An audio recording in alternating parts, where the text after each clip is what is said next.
Hello viewers, and welcome to yet another live-action commentated match of Warhammer 40,000 Conquest. My name is Mitch, and I am the Hive Tyrant. Today, I'm pleased to present an Eldar faction mirror match provided to me by Alexander Chimadon.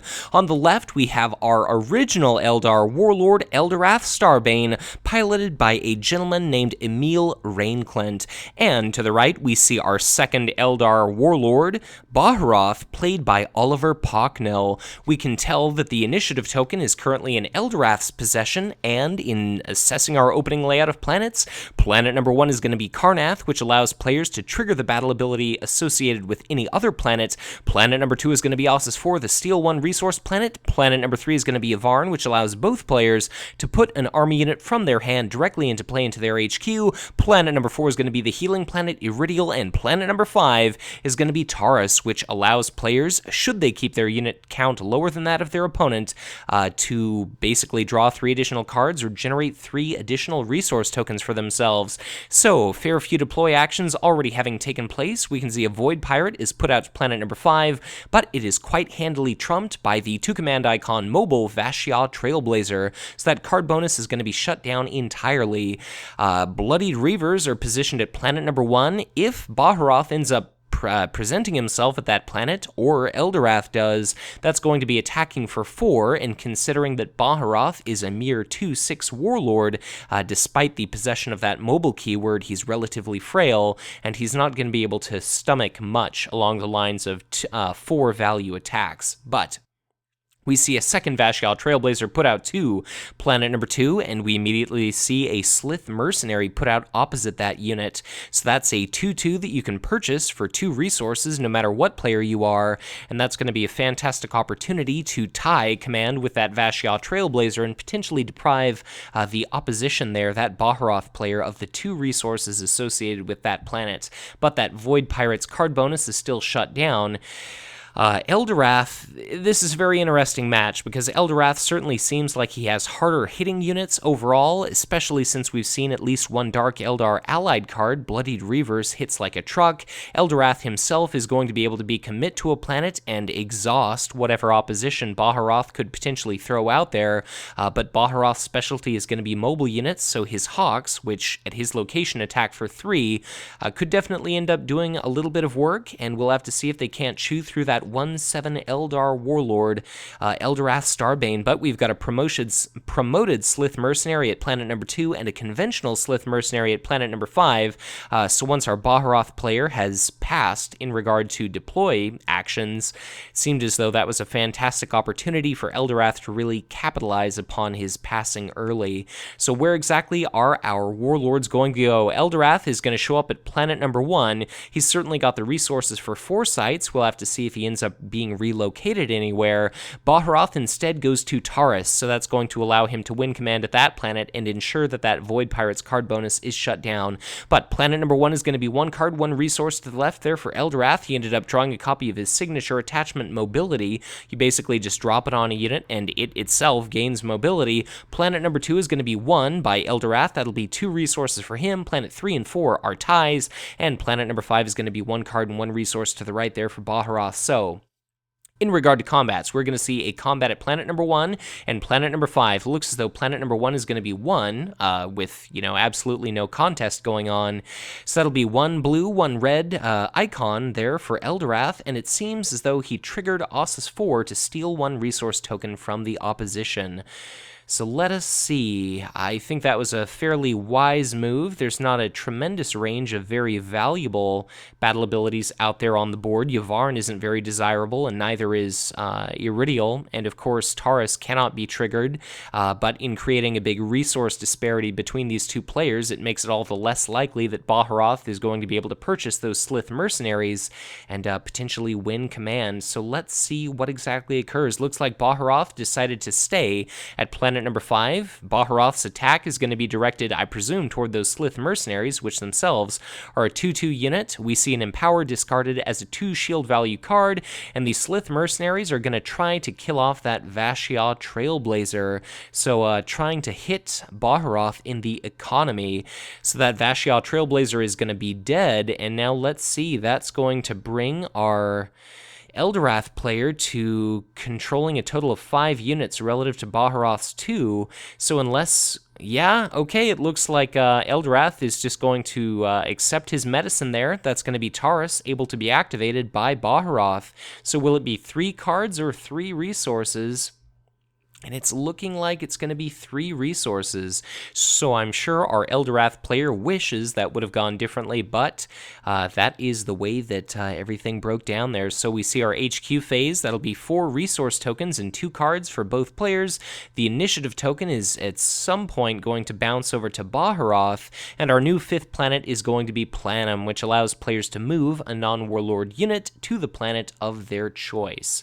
So currently planet number 1 is going to be a green strong point icon on the line. That's not particularly valuable, so I wouldn't be surprised to see Eldorath forego that planet and just try to reinforce himself at planet 2 and 3 so that he can potentially win. The initiative token is finally over on Baharroth's side of the table, and what exactly are we going to see from our Phoenix Lord Warlord? So Eldorath's HQ is full of units. Wherever he ends up going, whether it's planet 3 or planet number 4, he'll drop off those command icon laden units. I suppose I would presume it'll be planet number 3 currently, just because you're probably going to want that Void Pirate and Slith Mercenaries to spend at least 1 combat round ready. So interestingly, looks as though Baharroth put a copy of Borkon Recruits out to planet number 1. It's kind of the Tau faction equivalent of the Bloodied Reavers, although it's not a vehicle and it may possess war gear.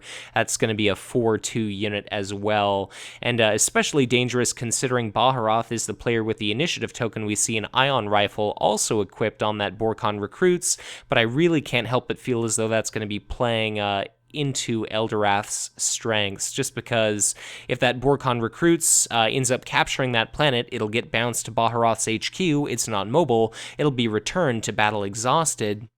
And especially if Eldorath deposits units onto planet number 3, he's already got a pretty hard-hitting unit at planet number 2, and therefore I think that Borkon Recruits is getting set up to be absolutely destroyed. But let's see how things break down. So at current, that Borkon Recruits is threatening an attack of 7.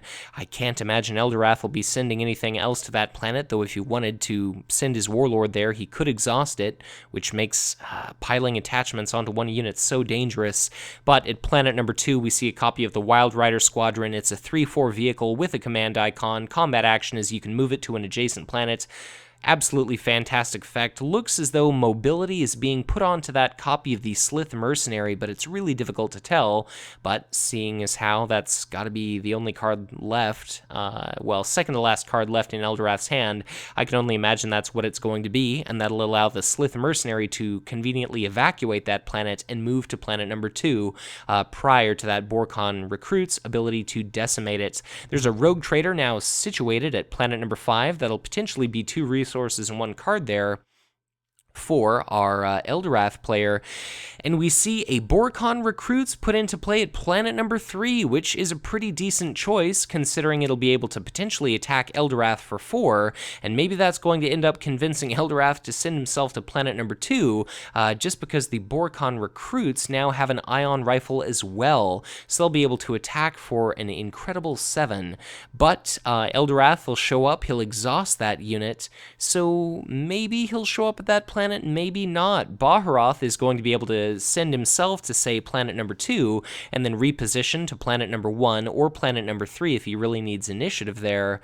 Or Baharroth could even send himself to planet number 3 and then relocate if Eldorath doesn't show up and he wants to win at Taurus. So there are just countless different effects, and certainly Baharroth could show up anywhere. But in regard to just additional units, there's also a Shrouded Harlequin situated at planet number 1. Probably a little bit of overkill that it's present at that planet, but that's going to be a unit where when it's leaving play, you basically exhaust any unit that you would like, which could include Eldorath, but who really cares that much about exhausting a 1/7? All the same, Eldorath shows up to planet number 3. That's going to be an exhausted unit. That's going to be that Borkon Recruits exhausted, and I really don't understand why that happened, but Baharroth is going to be sent to planet number 1. I guess he just wanted to make absolute certain to win command at that planet. The Slith Mercenary did have 4 command icons associated with it, so instead of tying, I suppose he wins.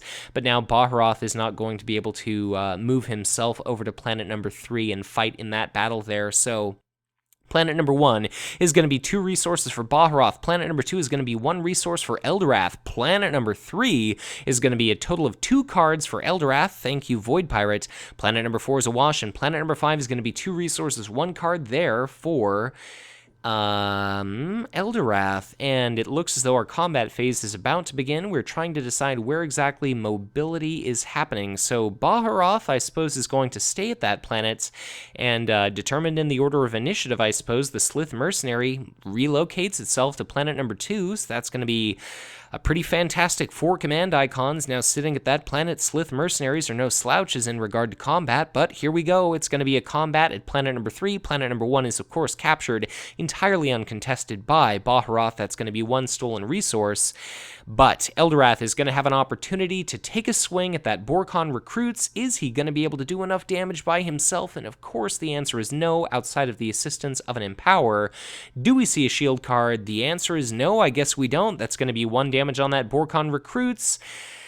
And the crappy thing about this is once we come to the beginning of a new combat round, that's going to be the opportunity for those Bloodied Reavers to swing for 4. Eldorath, of course, captures the initiative, and if those Borkon recruits don't retreat, then they are just going to outright be slain.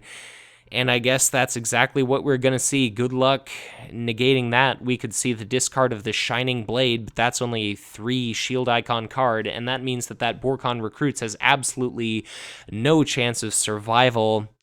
We could see a Gift of Isha, considering that that's Baharroth, but note that a Borkon Recruits is not an Eldar faction unit, and therefore that does absolutely nothing, so that's going to be that unit destroyed. And Iridial doesn't have any Eldorath units to strip away damage from, but that's going to be just a sweeping victory there. So it's going to be 1 green Strongpoint planet to the right there for Baharroth, and that's going to be 1 red and 1 blue for Eldorath. So Eldorath is pretty nicely positioned to pick up planet number 2 and maybe 3. All of these units are going to be showing up exhausted from Baharroth's HQ, and that's going to be just a fantastic opportunity for Eldorath to really punish the opposition there. So our new 5th planet is going to be Elowith. We can see our initiative token is going to once again go to Eldorath. So planet 1 is Yavvarn. It's not a very desirable ability, but our new planet, Elowith, it's a 2-card bonus planet. Oh my god. We end up seeing a copy of Doom played, and that is going to be both players' HQs scoured of all non-unique units. So that is going to be a dead Borkon Recruits. That's going to also be a dead Shrouded Harlequin, but what unit are we going to see exhausted as the result of that Harlequin leaving play? It looks as though... Okay, I guess we're just splitting up those units. So there we are. It's going to be the Wild Rider Squadron, so definitely not a bad choice as a 3-4. Also an acceptable answer. I suppose I would have taken the Bloodied Reavers, but I guess that shows Baharroth's hand, perhaps, in that he's maybe intending to show up at planet number 1 and just try to kill off some of those units. But of course, akin to Baharroth's mobile, the Wild Rider Squadron can kind of relocate itself. But anyways, I was trying to say earlier, Elowith is a 2-card bonus planet. It affords the player that wins it the chance to take a peek at the top 3 cards of their deck, pick one of those cards to be added to their hand, and put the remaining 2 on the bottom of that person's deck in the order of their choice. And let's see what Baharroth is going to put into play here. Things are looking very grim indeed for our Baharroth player. Eldorath is sitting on a lot of units, and he's sitting on, I believe, 1 or 2 resource tokens more than our Baharroth player. And in regard to units that you really want to get into play to win battles for you, I can't really count Soaring Falcon among them. That's going to be that unit positioned at planet number 2. It's a 1-5 with 2 command icons with mobile, but a 1-5 position at that planet, I mean, it's going to break even in regard to command compared to that Slith Mercenary, but then that Void Pirate and the Bloodied Reavers means that there's 2 command icons more at that position, at that planet, and then we see another copy of Wild Rider Squadron put out to planet number 2 as well, which has its own icon, and that's just an incredibly nasty unit here. So keep in mind that Eldorath is going to have the initiative. We now see an Iend and Wraithguard talk about combat-capable units positioned at planet number 1. If Eldorath goes to that planet, he'll be able to tap out that Iend and Wraithguard and hopefully pick it apart, but looks as though a little bit of insurance hits the table in the form of the Fire Warrior Elite. When your opponent declares an attack, you can basically trigger its reaction to redirect that attack at the Fire Warrior Elite, and that's going to make it all the more likely that that Iend and Wraithguard is going to survive long enough to get off an attack. So a couple additional units, Bloodied Reavers at planet number 1, and Abiltan Guardians at planet number 3, potentially going to pick up some more cards and resources for our almighty Eldorath player. So what exactly are we going to see? My prediction is going to be Eldorath going to planet number 1 to exhaust that Iend and Wraithguard, and Baharroth could go to planet number 2, or I suppose it might make sense for him to go to Taurus and then just try to do the best he can, but no, Baharroth goes to planet number 1. It'll be an exhausted Iend and Wraithguard because Eldorath indeed does go to that planet. And now let's see, planet number 1 is going to be 3 command icons for Eldorath. There's a little bit of a unit overlap going on, so that'll be 1 resource at planet 1 for Eldorath. Planet number 2 is going to be 1 card for Eldorath. Planet number 3 is going to be 1 card, 1 resource for Eldorath. And planet number 4 is going to be 2 resources, 1 card, therefore Eldorath. So there's a 1 planet type icon of each kind on the line, and what exactly, if anything, can Baharroth do to try to salvage this planet? Bloodied Reavers are going to be able to attack for 4. Baharroth doesn't have any resources to purchase that Slith Mercenary, so Eldorath is going to be able to attack for 1. The Wild Rider Squadron can relocate itself to attack for 3, should it need to do so, but let's see if Eldorath can try to maybe kill off that Iend and Wraithguard prior to the opponent's opportunity to attack with it and its associated Armorbane 4. It is a mere 2 shield icon unit, so okay, that's going to be a copy of Archon's Terror there, played by our Dark Eldar allied Eldorath, and that is going to be Fire Warrior Elite gone. So he actually placed that into his discard pile. It, of course, is just routed. It's not outright destroyed. The Bloodied Reavers are going to be taking a swing here. That's going to be a grand total of 4 going out to the opposition. I would imagine it'll be directed toward Baharroth, considering that Eldorath has the initiative token, and indeed it is. That's going to be a copy of Gift of Isha discarded, and hopefully our players will note that that Fire Warrior Elite is erroneously included in the discard pile there. So Baharroth himself is going to end up taking a swing at I'm not sure exactly what unit. But let's see. So let's see if we have any shields going out. Let's see if we have any... Okay, looks as though it's directed at the Slith Mercenaries. That's going to be a promotion discarded as a shield card to mitigate that damage, dropping it down to a nice odd 1. And that'll be the Slith Mercenaries taking a swing and managing to kill off that Iend and Wraithguard. So it'll be Eldorath left to attack, and unless we see a shield, that'll be 1 point of damage dealt to poor Baharroth there.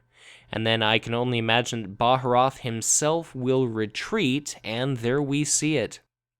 So I suppose we did not see that Wild Rider Squadron shift to planet number 1. I suppose there's no real reason to get greedy, but I'd have been sorely tempted in that situation to reposition that unit and take a swing of 3 to potentially bloody the 3 hit point remaining Baharroth, but we're going to see our HQ phase come and go. That's going to be the initiative token in the possession of our player to the right there, and that's going to be his opportunity to take some action.